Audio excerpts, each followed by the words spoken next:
বন্ধুরা, একটা ব্রেকফাস্ট বানাবো, তোমরা দেখে নাও। কি বলো তো, সাউথ ইন্ডিয়ানদের স্টাইলে একটা ওটস দিয়ে একটা ব্রেকফাস্ট বানাবো।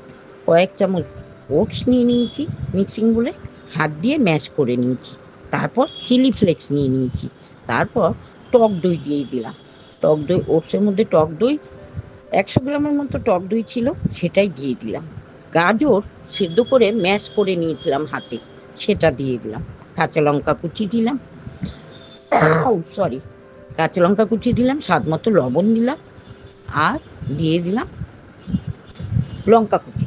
দিয়ে ওইদিকে একটা তড়কা প্যানের মধ্যে সর্ষে এবং কারি পাতা দুটো সোমবার দিয়ে নিলাম।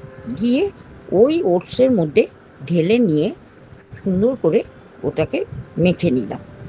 নিয়ে জল দিয়ে ভালো মতো ওটা দিয়ে মেখে নিলাম। নেওয়ার পরে ভালো করে মেখে নিতে নিতে ওটাও একটু কিন্তু ইয়ে দিয়ে বেকিং পাউডার দিয়ে দিয়েছিলাম, বেকিং সোডা একটু দিয়ে দিয়েছিলাম।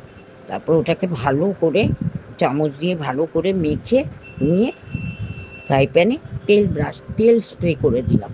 তেল স্প্রে করে দিয়ে তারপর একটা একটা করে ভেজে তৈরি করলাম। বেশ সুন্দর একটা ব্রেকফাস্ট হলো। বাচ্চাদের পক্ষেও ভালো, সবার পক্ষেই ভালো, হেলদি ব্রেকফাস্ট, যেটা খেলে কোনো শরীরের প্রবলেম হবে না। খুব ভালো লাগলো খেতে, ওটা টেস্টি হয়েছিল খুব। আর যারা ডায়েট করে তারা যদি এইভাবে ব্রেকফাস্ট করে খায়, তাদের কিন্তু খুব উপকার পাবে। ডায়েট না করলেও এরকম হেলদি ব্রেকফাস্ট যদি সকালে করা যায়, খেতে কিন্তু ভালোই লাগে। বেশ, সবই এক ধরনের, রোজই এক ধরনের যদি ব্রেকফাস্ট খাই কেমন লাগে?